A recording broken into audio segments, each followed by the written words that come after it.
Assalamualaikum warahmatullahi wabarakatuh. A'udzu billahi minasy syaithanir rajim. Bismillahirrahmanirrahim. Idza jaa nasrullah. ছেলেপেলে নিয়ে আমাদের এই উন্নয়ন যজ্ঞের সাথে লিপ্ত রয়েছে, তাকে আমরা ধন্যবাদ জানাচ্ছি। এই পর্যায়ে উপজেলার কৃতি সন্তান অত্যন্ত প্রতিষ্ঠিতশীল একজন কর্মকর্তা ছিলেন। আইনগণ নাহিদুল ইসলামের জীবন সদস্য এবং কার্যকরী পরিষদের সরকারের অবসরপ্রাপ্ত কর্মকর্তা জনাবেন হারুন রশিদ মঞ্চবলিষ্ঠ তারের সুযোগ্য সহধর্মী আজকের অনুষ্ঠানে প্রধান অতিথি হিসেবে উপস্থিত অনুযোগপতি সরকারি অফিসার খুলনা রেঞ্জের সম্মানিত পুলিশ পরিদর্শক জনাব অর্হক পিটিএম, বিশেষ অতিথি তিনি আমাদের অনুযোগপতি সহকর্মী সরকারের যুগ্ম সচিব এবং জাতীয় অভিযান কর্তৃপক্ষের চেয়ারম্যান সদস্য এবং উপস্থিত প্রতিমণ্ডলী আঞ্জুমানে মুহিদুল ইসলামের প্রধান কার্যকরী কর্মকর্তাবৃন্দ, স্থানীয় প্রতিমণ্ডলী এবং এই স্থানীয় কমিটির সদস্যবর্গ এবং যারা আজকে সেবার জন্য এখানে উপস্থিত হয়েছেন এবং আমার অন্যান্য বিভিন্ন বিভাগের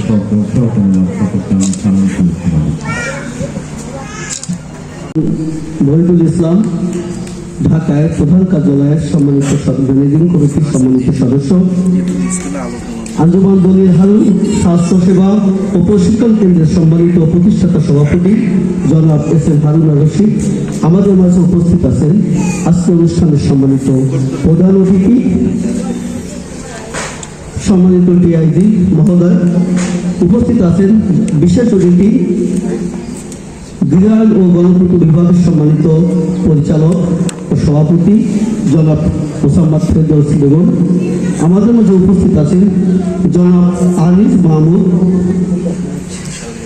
পরিচালক উন্নয়ন আঞ্জুমান মহিদুল ইসলাম প্রধান কার্যালয় ও জেলা প্রশাসক সাবেক, আমাদের মাঝে উপস্থিত আছেন রূপসা ডিগ্রি মহাবিদ্যালয়ের সম্মানিত অধ্যক্ষ, আমাদের মাঝে উপস্থিত আছেন অন্যান্য অতিথিবৃন্দ, সাংবাদিকবৃন্দ, সবাইকে আমার আন্তরিক সালাম ও শুভেচ্ছা জানিয়ে আমি দু একটি কথা বলে আমার বক্তব্য শেষ করব। আজকে যে প্রশিক্ষণ, আমি একটু কথা বলতে চাই। আমাদের এই এলাকাটি পিছিয়ে পড়া জনগোষ্ঠীর মধ্যে আজকে বিশেষ করে তাদেরকে যে প্রশিক্ষণ এবং যে ফিজিওথেরাপি, এটা আমাদের এলাকার জন্য অত্যন্ত একটি গুরুত্বপূর্ণ বিষয়।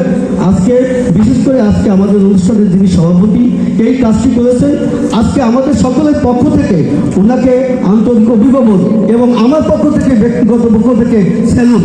তার কারণ এই অঞ্চলটি হাট আর ঘাট মানুষের ছাড়া এখানে মানুষের আয়ের কোনো ব্যবস্থা ছিল না। অনেক মানুষ অবস্থার আজকে তারা প্রথম দিনেই আমাদের এখানে শত শত লোক আজকে এই ফিজিওথেরাপি এবং প্রশিক্ষণের জন্য লাইন দিচ্ছে। তো আমি আশা করব আজকে অনুষ্ঠানে যিনি প্রধান অতিথি এবং বিশেষ অতিথি সহ যারা এখানে উপস্থিত আছেন, আমাদের এইখানে বিশেষ করে আমাদের লেখাপড়ার জন্য আমাদের একটা গবেষণা কেন্দ্র অর্থাৎ একটা লাইব্রেরি, এখানে দরিদ্র বেকার ছেলে মেয়েদের জন্য একটু বৃত্তি ব্যবস্থা করলে, এবং আমি আজকে আরো একটু সব থেকে এই এলাকার জন্য যিনি আমাদের এলাকার একজন ডিসি মহোদয় ছিলেন, যিনি এই এলাকার জন্য তিনি যখনই সময় পেয়েছেন আমাদের শামসুর রহমান মাধ্যমিক বিদ্যালয়, আমাদের রূপসা ডিগ্রি মহাবিদ্যালয় উনি প্রতিষ্ঠা করেছেন। আজকে ওনাকে ধন্যবাদ জানাই। উনি চাকরি সুবাদে দেশ বিদেশে, ওনার দুটি সন্তান তারা আজকে উচ্চশিক্ষায় দেশ বিদেশে আছেন, ওনার সহধর্মীয় অধ্যাপনা করেন। তো আমি আশা করব আজকে এই যে সেবা আপনারা যারা এখানে উপস্থিত আছেন, এই সেবাটা যেন আমরা সকলের মধ্যে বিস্তরণ ঘটাতে পারি।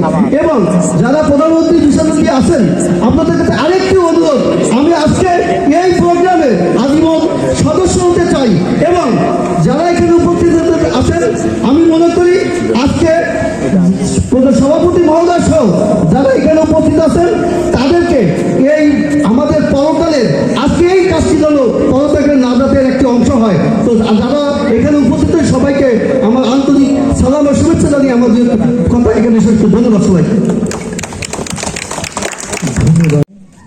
শীতের মধ্যে আপনারা যারা সম্মানিত অতিথি হিসাবে এসেছেন, আজকের এই অনুষ্ঠানের সম্মানিত সভাপতি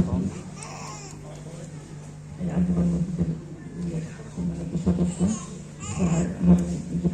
অবসরপ্রাপ্ত যুগ্ম সচিব রশিদ স্যার, স্যারের সাথে আমার আগে পরিচয়, কারণ আমি তখন ঢাকা কালেক্টর গেছিলাম, স্যার ঢাকা কালেক্টর স্যারের ডিয়ার ছিলেন, স্যারের সাথে আমরা কাজ করেছি, সেই সুবাদে স্যারের সাথে খুবই পরিচয় ছিল।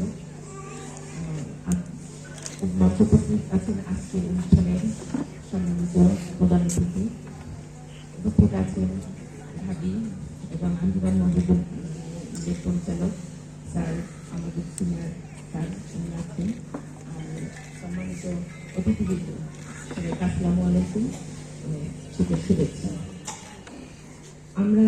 আমি প্রথমেই কৃতজ্ঞতা ও ধন্যবাদ জানাচ্ছি স্যারকে যে এরকম একটা অনুষ্ঠানে আমাকে আমন্ত্রণ করার জন্য এবং দুটি কথা বলার জন্য। আমি স্যার আনিস মাহমুদ স্যার বলেছেন যে আঞ্জুমান মফিদুল বলতে মানুষ ৪২ রাস্তের ডাক্তার করাকেই বোঝায়। আমি সত্যি মানে এই জায়গাটায় আমারও অজ্ঞতা ছিল। আমি এখানে বসে বসে মানে আশ্চর্য হয়ে শুনছিলাম যে আমরা শুধু জানি যে আঞ্জুমান মফিদুল ইসলাম শুধু মানুষের ৪২ রাস্তের ঠিকানা, আমাদের প্রত্যেকের ঠিকানা, সেটা আমরা হয়তো ভুলে যাই, কিন্তু আমাদের প্রত্যেকের ঠিকানা কিন্তু একটাই, সেটি হচ্ছে ৩.৫ হাত মাটির নিচে। সেই ৩.৫ হাত মাটির নিচে অনেকের যাওয়ার জায়গাও থাকে না, কারণ অনেকে আমরা দেখি অ্যাক্সিডেন্ট করে রাস্তায় মারা যায়, বা অনেকে ঘর বাড়ি নেয়, ছিন্নমূলের লোকজন মরে পড়ে থাকে, তখন আঞ্জুমান মফিদুল যার কেউ নেই সেখানে আঞ্জুমান মফিদুল ইসলামের এটা যদি ছাড় দিয়ে মনে করছেন যে এই বাড়িটা আমি বিক্রি করে দিয়ে মানুষকে টাকা পয়সা দিয়ে দিই, উনি করতে পারতেন, সেটাও কিন্তু দান হতো।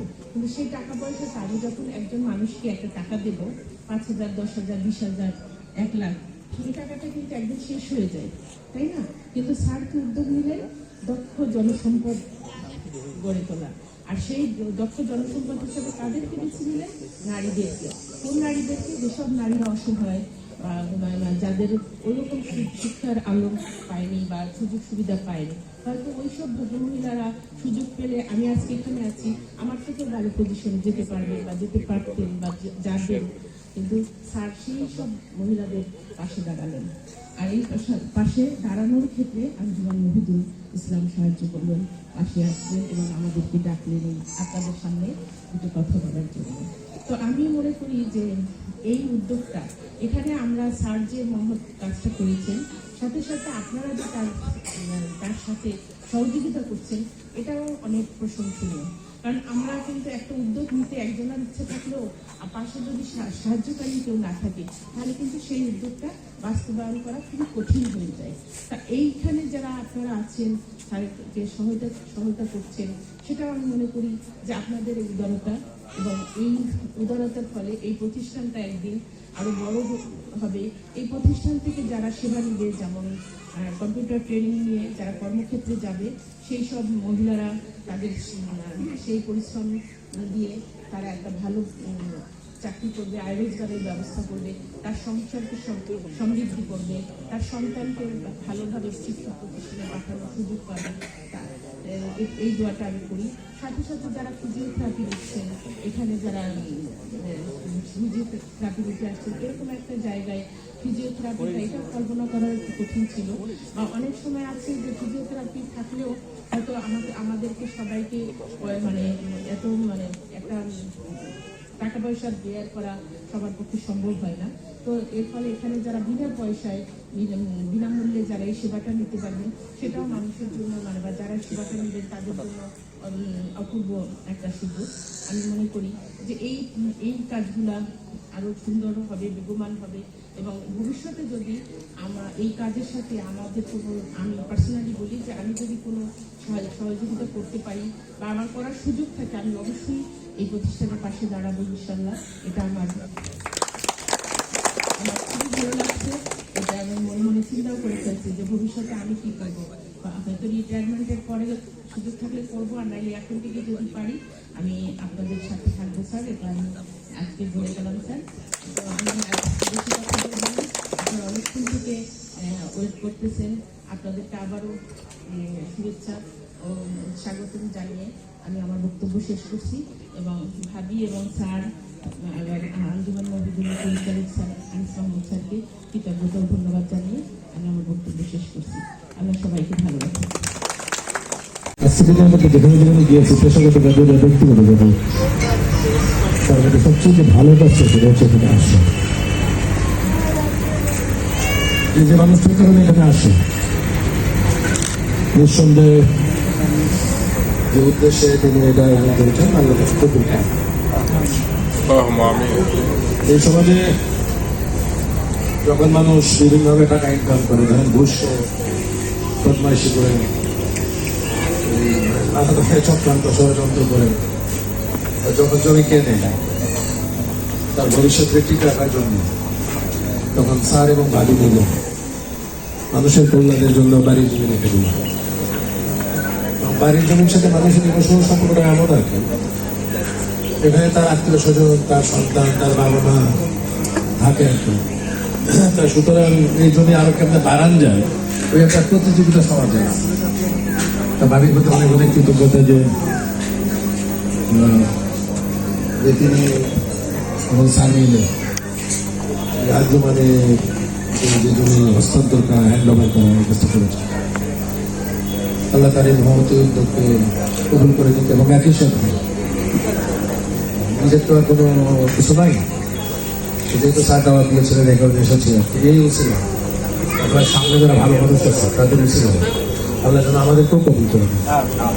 আমিন। যারা এখানে সভাপতি হয়েছেন এখানকার যিনি সভাপতি স্যার হলো 83 আছে, বিশেষ 83 আছে। স্যার এক মেয়ে চাকরি করেন, পুলিশের চাকরি করি। স্যারের এক ব্যাচমেট আছে বাড়ি স্যার, স্যারকে আমি খুব পছন্দ করি। এখন বাড়ি স্যার হচ্ছে এখন স্যার আবার রাজনীতিতে চলে গেছে।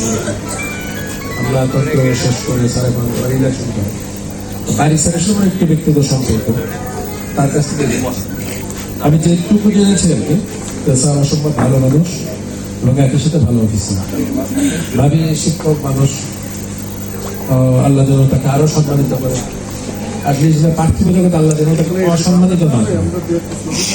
সমাজ সোসাইটির এখন আমরা এমন একটা স্টেজে বসে আছি, আগে যখন মুরব্বীরা বলতো আল্লাহ যেন আরো সম্মানিত করে, আরো সম্মানিত করে, আমার কাছে মনে হয় আল্লাহ তুমি যে সম্মান দিয়েছো ওইটা যেন খালি কোনোভাবে রক্ষা করে যেন আপনি চলে যেতেন। মানে আপনি যেন অসম্মানিত হওয়ার আগে যে অবস্থা আছে ওই অবস্থায় যেন চলে যান। তো এইরকম একটা অবস্থায় এখানে দাঁড়িয়ে রিটায়ারমেন্টের গায়ে কথা বলার একটা সুযোগ আছে। এই আমাদের অগ্রজ জনাব আনিস মাহমুদ সাহেব, স্যার আমাদের সিনিয়র মানুষ আর কি, স্যারের একটা বিষয় শুনলাম। ছাত্র জীবনে যখন রক্ত বিবেক এগুলো যখন শামিক, ঠিক তখন এই বঙ্গভঙ্গের যে কারণ এটা আমি জানতাম। তাই দুইভাবে জানতাম, আজকে অনেকদিন পরে যা সত্য, যা ফ্যাক্ট সেটা আমি জানলাম যে বঙ্গভঙ্গের কেন বিরোধিতা করা হয়েছিল, কারা কেন করেছিল।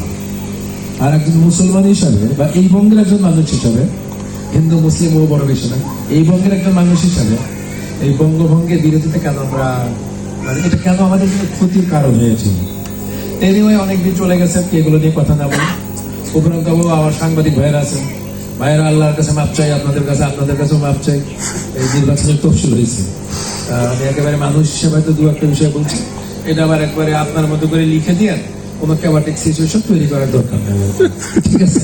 আর মানে ঝামেলা এখন ভালো তার মধ্যে তফসিল হয়ে গেছে। তা প্রথম হচ্ছে যে যিনি কোরআন তেলাওয়াত করলেন সূরা নাসর, খুব তাৎপর্যপূর্ণ সূরা।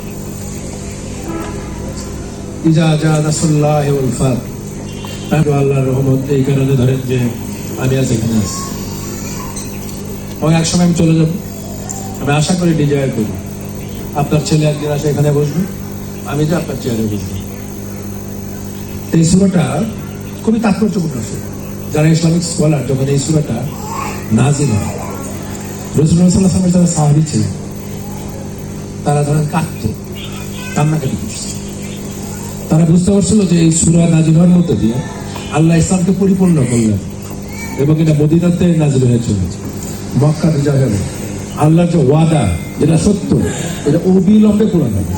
আল্লাহর ওয়াদা যখন পূরণ হবে, ইসলাম যখন পূর্ণাঙ্গভাবে প্রতিষ্ঠা লাভ করবে এবং দলে দলে মানুষ ইসলামে আসবে, সুতরাং নবী করিম সাল্লাল্লাহু আলাইহি ওয়াসাল্লামের একেবারে ইঙ্গিত হচ্ছে রাসূলুল্লাহ সাল্লাল্লাহু আলাইহি ওয়াসাল্লাম আর পৃথিবীতে খুব বেশি দিন ওই সময় সাহাবীদের মাঝখানে থাকবেন না। এই জন্য রাসূলুল্লাহ সাল্লাল্লাহু আলাইহি ওয়াসাল্লামের সাহাবীরা আগে খুব কান্নাকাটি করছে, খুবই কান্নাকাটি করছে। এই সূরার হচ্ছে শানে নজরুলটা হচ্ছে এরকম। তো এই সূরাটা শোনার পরে ঠিক ওই ঘটনা আমি যেটুকু জানি, হয়তো ভুল জানতে পারি, হয়তো এরকম কাছাকাছি এই যে শোনাটা শুনে মনে হলো যে এইরকম জিনিস। একবার রাসূলুল্লাহ সাল্লাল্লাহু আলাইহি ওয়াসাল্লামের সাহাবীরা আল্লাহ রাসূলকে জিজ্ঞেস করলেন, আল্লাহ রাসূল কিয়ামত কবে? তা কিয়ামতে যারা ইসলামিক স্কলার আছেন, ওই যে অনেক ভালো ভালো মাওলানা সাহেবরা আছেন, হুজুররা আছেন, তারা বলতে হবে কিয়ামতের কিছু ছোট আলামত আছে, কিয়ামতের কিছু বড় আলামত আছে। তা বড় আলামত গুলো ধরেন দাজ্জাল, বড় আলামত এই যে পশ্চিম দিক থেকে সূর্য ওই দিকে আমি আর না যাই, ওটা হুজুরদের কাছে শোনা। ছোট আলামত গুলো হচ্ছে কিয়ামত তখন হবে যখন দেখবেন যে এই যে ধরেন শিক্ষিত মানুষ, জ্ঞানী মানুষ আপনার সামনে বসে থাকবেন, এই ধরেন আমরা যারা মূর্খ মানুষ, অল্প শিক্ষিত মানুষ, অর্ধ শিক্ষিত মানুষ, আমরা এসে মঞ্চে বসবো। এটা কি আমাদের কিন্তু বড় আলামত। এটা মানে যারা শিক্ষিত মানুষ তারা চুপচাপ হয়ে যাবে, আর যারা এই মানে যাদের জ্ঞান জ্ঞান কম আর কি, তারা সামনে বসবে। তারপর নেতৃত্বের ক্ষেত্রেও তাই, যেহেতু ইলেকশন হয়েছে এটা নিয়ে আর কথা না। তো সবচেয়ে যে প্রসঙ্গে আমার কথা বলা সেটা হচ্ছে যারা ধনী লোক তার কৃপণ হয়ে যাবে, ধনী লোক কৃপণ হয়ে যাবে, আর গরিব লোক অসহিষ্ণু হয়ে যাবে, ধৈর্য হারায় ফেলবে। প্রথম হচ্ছে আমার টাকা আছে, আমি টাকা দিব না, আমি কৃপণের আচরণ করবো, আমার আচরণ কারণের মতো হবে। আর যে এই যে যারা মানে প্রার্থী, যারা সাহায্য চান, তারা ধরেন তাদের 2 মিনিট সহ্য হবে। আপনার বাড়িতে এসে সাহায্য চাইলে আপনি তো অন্য কাজে ব্যস্ত আছেন, 2 মিনিটের মধ্যে আপনার বাড়ি থেকে চলে যাবে, মানে অপেক্ষা করবেন। এগুলো হচ্ছে কি আমাদের আলাদা। এখন এটা আসছে কিনা আপনি একটু জাজ করেন, দেখবেন যে ওই সময় আসে। তা বিশেষ করে স্যার এবং বাড়ির প্রতি অনেক অনেক কৃতজ্ঞতা। ঠিক এই সমাজের এইরকম একটা পর্যায়ে এসে মানুষের জন্য, প্রতিবেশীর জন্য, এলাকার জন্য, দেশের জন্য তাদের যে এই যে স্যাক্রিফাইস, তাদের যে তার জীবন দশায় এই যে কন্ট্রিবিউশন, এটা আল্লাহ কবুল, এটা আমাদের জন্য অনুকরণীয় শিক্ষা। এখানে আমরা যারা বসে আছি, যারা মুসলমান ধর্মে হিন্দু ভাই বোনের যারা আছেন, তারা আমাকে ক্ষমা করেন, আপনাদের প্রতি আমাদের সম্মান শ্রদ্ধা রয়েছে। এই যারা মুসলমান আমরা সব বসে আছি না, এমন কোন লোক নাই যেগুলোকে আমি জিজ্ঞেস ভাই আপনাকে বেহেশত দিতে চান, আমরা সবাই ভাই বেহেশত দেবো। তা বেহেশত দেওয়ার শর্ত কি? বেহেশত দেওয়ার শর্ত কি? আপনি আমল টামল যাই করেন বেহেশত দিতে পারবেন? বেহেশত দেওয়ার শর্ত হচ্ছে আপনাকে মরতে হবে, নাকি? না মরে তো বেহেশত দিতে পারবেন না ইনশাআল্লাহ। এই এখন যদি আমরা আসছে যারা আছি, আপনারা যারা সামনে আছেন, যারা আমার বাচ্চা, যারা আমার ভবিষ্যতের ছেলে মেয়েরা, এই কোন লোক কি মরতে চাইছে? শুধুমাত্র আপনি যদি ইসলামের ইতিহাস পর্যালোচনা করেন, দেখবেন যে আল্লাহর যারা খুব নিবেদিত মানুষ, তারা স্বেচ্ছা আল্লাহর কাছে মৃত্যু কামনা করে। আল্লাহ আমি তোমার সাক্ষাৎ চাই, আল্লাহ আমি তোমাকে যেতে চাই। তা আমি যেহেতু এই জায়গায় যেতে পারবো না, এই জন্য আমরা ব্যস্ত চাই, কিন্তু আমরা তো মরতে চাই। এবং আমরা মরতে চাই না কি জন্য? এই যে মরতে চাই না হচ্ছে, মরতে চাওয়া মানে হচ্ছে যে পার্থিব জীবনের যে ভোগ সুখ এগুলো বিসর্জন দিতে চায়। এখন এগুলো যারা চায়, যারা এগুলো করতে পারে, তারাই মানুষ, তারাই বরণীয় মানুষ, তারাই স্মরণীয় মানুষ। এখন আপনার এলাকার জন্য বরণীয় স্মরণীয় মানুষকে আপনার বিবেচনায় যারা আছে তারা তো আছে। আপনার বিবেচনায় পাশে আমার ডান পাশে ভাবি আছেন, ভাবি আপনার এলাকার জন্য স্মরণীয় মানুষ। পাশে আছে স্যার আছে, আপনার জন্য স্মরণীয় মানুষ। আর যিনি 1905 সালের বঙ্গভঙ্গের যে ইতিহাস যিনি বললেন, তারা স্মরণীয় মানুষ। তারা ইচ্ছা করলে আপনার এলাকা নাও আছে, খুব সুন্দর করে ঢাকা শহরে ভালোভাবে রমনা উদ্যানে ঘুরে বেড়ায় জীবনটা কাটায়। কেন আপনাদের কাছে আসে?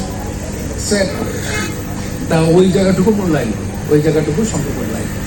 তা আমি আর সময় নষ্ট করবো না। তা এখন আমার কাছ থেকে এই প্রোগ্রামটা আমার আসার কথা না। প্রথম হচ্ছে আমার চাকরি অনেকদিন হয়ে গেছে, প্রায় 27 বছর শেষ প্রায়। তাই যে আমি রাজতন্ত্রের একটু বিরোধী। এই রাজার ছেলে রাজা হওয়া, তারপর চেয়ারম্যানের ছেলে চেয়ারম্যান হওয়া, মেম্বারের ছেলে মেম্বার হওয়া, এগুলো ভালো লাগে না। বরং আর মনে হয় যে এবার চেয়ারম্যান সাহেবের ছেলে হয়েছে, আগামীবার যদি চকি দেওয়ার তফাতারে কোনো ছেলে যদি আমরা সবাই মিলে ভোট দিয়ে যদি একটু চেয়ারম্যান মানে ভালো লাগে, আমার ভালো লাগে, আপনার নাও লাগতে পারে। তো এই প্রোগ্রামে আসলে আপনার যে বিশেষত্বতা, আমরা হাজব্যান্ড ওয়াইফ, তা প্রথম যখন এটা আমি শুনি আর কি, ওই দিনই নিয়োগ করছি। আর স্যার আমি নাও করতে পারছি না, কিন্তু সিদ্ধান্ত ওই দিন ক্লিয়ার, এই প্রোগ্রামে আমি যাবো, যে আমি প্রধান অতিথি, আমার বহু বিশেষ অতিথি, এই প্রোগ্রামে যাবো। তারপরে ধর আমি ফুল যে পরে আবার স্যার হচ্ছে ওলা ফোন দিল, পরে আবার কাঠ পাঠাইলো, সে কাঠ বোধ একটু কি জন্য ভুল হয়েছে, স্যার আবার বিনয় মানুষ তো, ভালো মানুষ তো, ওটা কারেকশন করছে, ফিরে আবার লেগছে কারেক্টেড। তখন মনে হলো যে এখন যদি না যাই এটা বোধহয় খুব অন্যায় করা হবে লোকটার, তাই লাস্ট এই কারণে আসে, নাহলে আমি এটা ফুল সিদ্ধান্ত যে আমরা এই হাজব্যান্ড ওয়াইফ, একজন বিশেষ অতিথি একজন প্রধান অতিথি কোনো প্রোগ্রাম আসলে। তা আমি এই যে আসছি, আসার পরে আমার এইটা বিষয় হচ্ছে যে এই ম্যাডামের যে ত্যাগ, এই যে জমি দেওয়া, এইরকম জায়গায় এখন 2 বিঘা জমি দিয়ে দেওয়া, এরা বাংলাদেশে হচ্ছে। আপনি দেখবেন টাকা পয়সা আল্লাহ মুসলমান আর কি, এর মধ্যে খুব স্যার মনে হয় খুব স্মরণীয় মানুষ হয় সলিমুল্লাহ স্যার, তাই না স্যার? আপনি দেখবেন যে সলিমুল্লাহ স্যার, নবাব সলিমুল্লাহ স্যার, এই মুসলমানেরা মানুষের জন্য অন্যান্য সংগ্রাম আছে, আমি ওই জায়গায় আবার ভুল বুঝাতে পারি। দেখবেন যে ঢাকা শহরে সলিমুল্লাহর প্রচুর অবদান আছে। এছাড়া ওই সময়ে মানুষের কল্যাণের জন্য হিন্দু জমিদারদের ব্যাপক আত্মদান। আপনি যদি জমি জমার ভিত্তিতে হিসাব করেন, খুলনা বিএল করে যে জমিকে দিয়েছেন একজন হিন্দু জমিদার, কত বিঘা জমি দিচ্ছেন?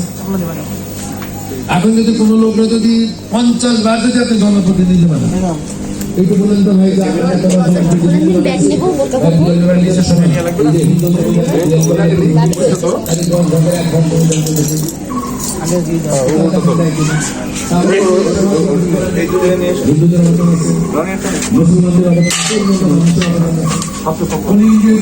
বিভীষিকা থেকে আপনার বুদ্ধদেব মনে করেন যে প্রাণ হত্যাকে বন্ধ করেছে।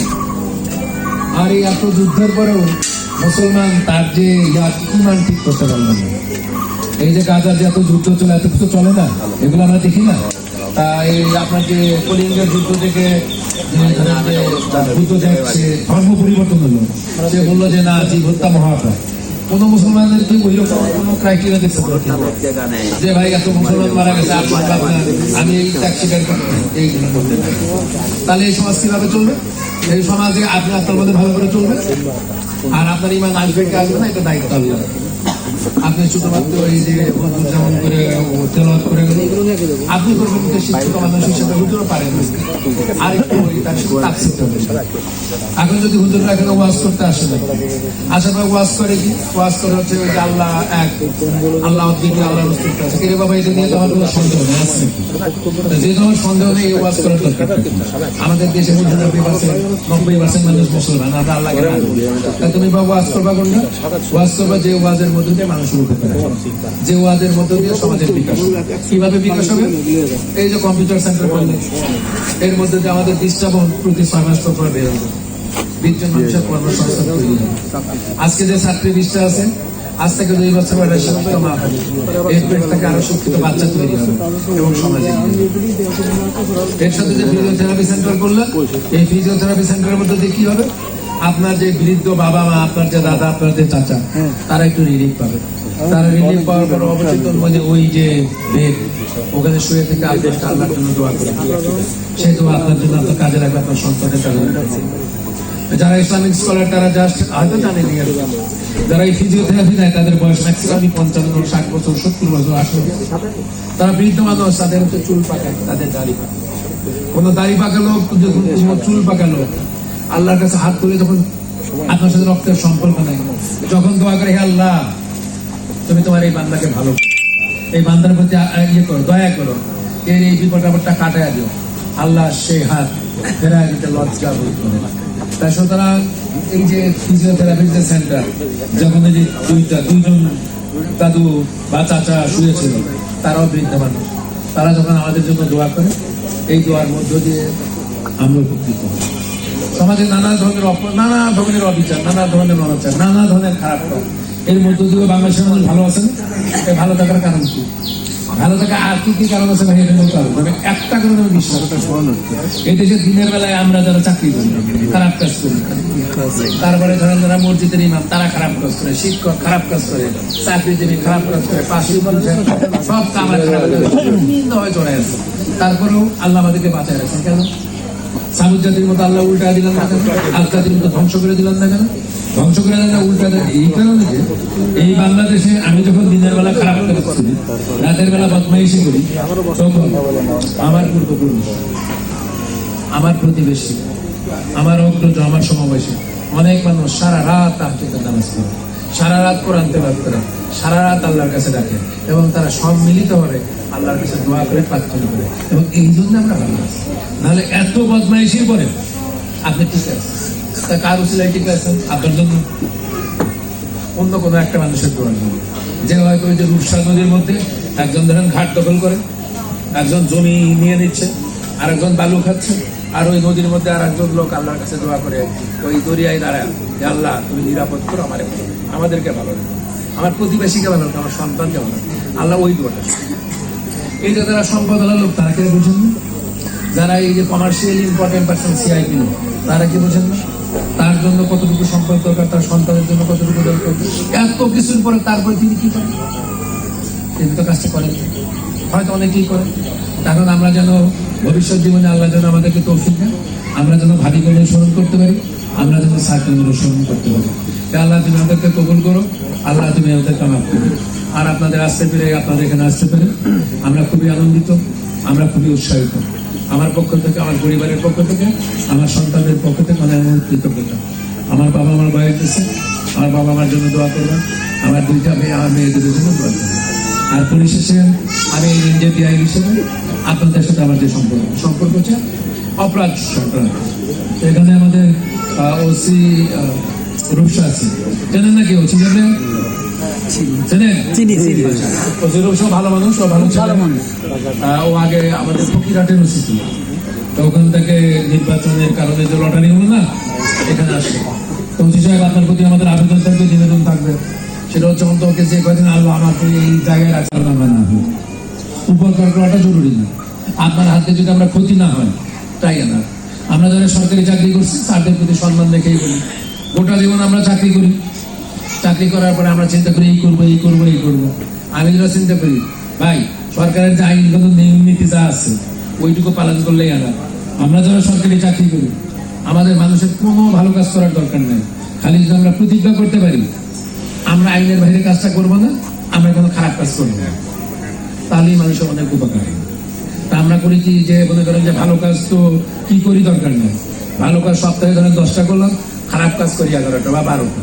তা এখন আপনারাও দোয়া করেন, আমাদের দ্বারা আপনারা উপকার আশা করেন না, বরং এইটা আশা করেন আমরা যেন আপনাদের খারাপ কাজ করি, আমি যেন আপনার ক্ষতির কারণ না হই। আপনার মামলার আসামি আমি ধরতে পারি নাই, এই জন্য আপনি আমার অভিযোগ দিয়ে দেবেন, বরং আপনার যে সন্তানটা রাতের বেলা ঘুমাইছিল, যে এই ঘটনার সাথে জড়িত নয়, ওরে যেন অন্যায়ভাবে ধরে নিয়ে তার থানায় যেন না আটকে। আল্লাহ তুমি আমাদেরকে হেফাজত করো, আল্লাহ তুমি আমাদেরকে ভালো রেখো, আমাদের প্রতি দোয়া করবে। আর আমাদের যে বোনগুলো আছে যারা ট্রেনিং নিচ্ছে, বাংলাদেশ পুলিশের প্রতি বছর 2বার করে আমরা কনস্টেবল রিক্রুটমেন্ট করি, আমাদের প্রতি আপনাদের নেতিবাচক সমালোচনা আছে। তাহলে মদ, গাঁজা, ফেন্সিডিল, বদমাইশি এগুলোকে প্রশ্রয় দিব। আর যদি ভালো কাজে যাইতেছে, বেঁচে যাচ্ছে, এই মানুষের সাথে একটু ভালো ব্যবহার করলে একবার এনাফ। তার পরিশেষে আমার বক্তব্য শোনার জন্য অনেক কৃতজ্ঞতা, যারা অনেক আস্থা এবং বিশ্বাস নিয়ে আমার প্রতি দাওয়াত দিয়েছেন। এটা হচ্ছে তাদের উদারতা। আমার মতো একটা মানুষকে এই অনুষ্ঠানে আসলে মানায় না, এখানে আরো ভালো মানুষের আসা উচিত, আরো ভালো মানুষের বক্তব্য দেওয়া উচিত। তা এখনো আপনারা যে মনোযোগ সহকারে শুনেছেন, অনেক অনেক কৃতজ্ঞতা জানিয়ে আমার বক্তব্য শেষ করছি। আল্লাহ আমাদেরকে হেফাজত করুন। আর এই প্রতিষ্ঠানের জন্য একজন সরকারি চাকরিজীবী হিসাবে কোনো কিছু না, একেবারে ব্যক্তিগত হিসাবে এটা আমার মেমোরিতে থাকবে। এর সাথে আমি যদি কোনোভাবে জড়ায় থাকতে পারি, এটা এই প্রতিষ্ঠানের কিছুই আসে যায় না, বরং আমার লাভ। আল্লাহ আমাকে সেই তৌফিক দেন, আমার পরিবারের জন্য দোয়া করবেন। আসসালামু আলাইকুম। ধন্যবাদ। বক্তব্য রাখছেন অত্র অঞ্চলের কৃতি সন্তান, খুলনা বিশ্ববিদ্যালয় সহ এই অঞ্চলে যিনি শিক্ষা প্রতিষ্ঠানে দানবীর হয়ে আছেন, এই প্রতিষ্ঠান যিনি তার সম্পত্তি সম্পূর্ণ দিয়ে দিয়েছেন, সেই ব্যক্তি যিনি হচ্ছেন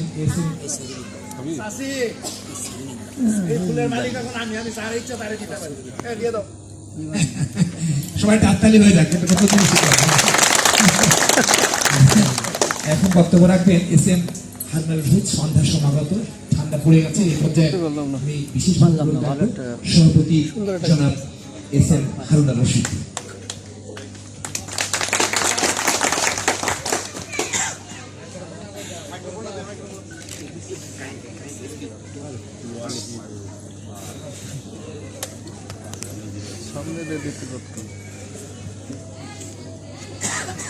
বিসমিল্লাহির রহমানির রহিম। আমি প্রথমেই শহীদ প্রেসিডেন্ট জিয়াউর রহমান এবং আমাদের তিনবারের প্রধানমন্ত্রী জননেত্রী বেগম খালেদা জিয়ার আত্মার মাগফিরাত কামনা করছি। এবং আমি এত বছর চাকরি করেছি পুলিশ অফিসারদের সঙ্গে, কিন্তু আজকে যে হিসেবে যে বক্তব্যটা শুনলাম, আমি পুলিশ অফিসারদের কাছ থেকে এত সুন্দর বক্তব্য কিন্তু শুনি, তাকে আমি ধন্যবাদ জানাচ্ছি। তারা যে হাজব্যান্ড ওয়াইফ আমি কিন্তু কোথাও বলিনি, নিজে প্রকাশ করেছি। কারণ ফেরদৌসী আমার ছোট বোন, আমাদের কলিগ, সহকর্মী আমাদের পুলিশ সার্ভিসে। আমার হোল লাইফে আমি পুলিশ এবং আমাদের প্রশাসনের একটা সুন্দর সম্পর্ক বজায় রেখেছি। আমি যখন বেশি ছিলাম 3জন এসপি পেয়েছি, সবাই বলতে মানিয়েছি। যাই হোক, আমি আপনাদের কাছে ক্ষমা চাচ্ছেন যে আপনারা অনেক আগে এসছেন, অনেক কষ্ট করেছেন, ধৈর্য ধরে অনেকদিন অপেক্ষা করেছেন। এই বিলম্বের কারণে আপনাদের আমি ক্ষমা চাচ্ছি। আপনারা দোয়া করবেন যে মানসিকতা নিয়ে আমি আমার এই সম্পত্তি দান করেছি। আমার শর্তই ছিল আঞ্জুমান মহিদুল ইসলামের কাছে, আমার এখানে আমার অঞ্চলে যে মানুষ আছে তাদের স্বাস্থ্যসেবা বিভিন্ন প্রশিক্ষণ দিয়ে তাদের এমনভাবে তৈরি করা তারা তাদের নিজের জীবনে করে যেতে পারে। যাই হোক, শুরু হয়েছে, ইনশাআল্লাহ আরও আমরা এগিয়ে যাব। আপনারা আপনাদের সহযোগিতা করবেন, আপনাদের যে কোনো প্রয়োজনে আমি আছি, আমি যতটুকু করা সম্ভব আমি করব। আর আঞ্জুমান মহিদুল ইসলাম আমার সহকর্মী একজন বসে আছেন এখানে, এই অফিস থেকে আরও দুজন আসছেন।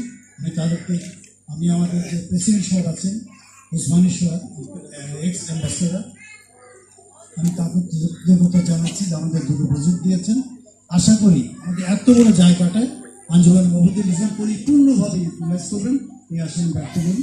এবং আপনারা কষ্ট করে বসে আছেন, তার জন্য আপনাদের আবারও অনেক কৃতজ্ঞতা জানিয়ে আমরা বক্তব্য শেষ করছি। এবং আমাদের প্রধান অতিথি, বিশেষ অতিথি তারা যে উপস্থিত হয়েছেন, আমাদের আমন্ত্রণ সাড়া দিয়েছেন, তার জন্য আমি কৃতজ্ঞতা জানাচ্ছি। পুলিশ যারা এখানে আসছেন, আমাদের সহকর্মীরা, ওসি সাহেব সহ সবার কাছে আমি কৃতজ্ঞতা জানাচ্ছি। আর আমাদের ইয়াং ব্যাটালিয়ান যারা দেখছেন, আমাদের রিপন এবং অন্যান্য যারা আছে, তারা অত্যন্ত পরিশ্রম করেছেন এই প্রোগ্রামটিকে সাকসেসফুল করার জন্য, তাদের কাছে আমি ধন্যবাদ জানাচ্ছি। আপনারা সবাই ভালো থাকেন, আল্লাহ যেন আমাদের আল্লাহ যেন সবাইকে আমাদের শান্তি দেন, এই কামনা করে সবাইকে ধন্যবাদ জানিয়ে তিনি বক্তব্য শেষ করে দিন। ধন্যবাদ।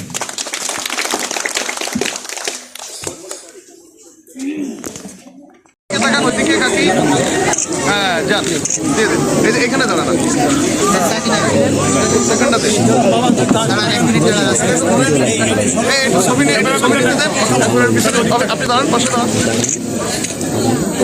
ঠিক আছে, ঠিক আছে। আচ্ছা, এবার আপনি সামনে আসেন, কি ছবি এদিকে তাকাবেন,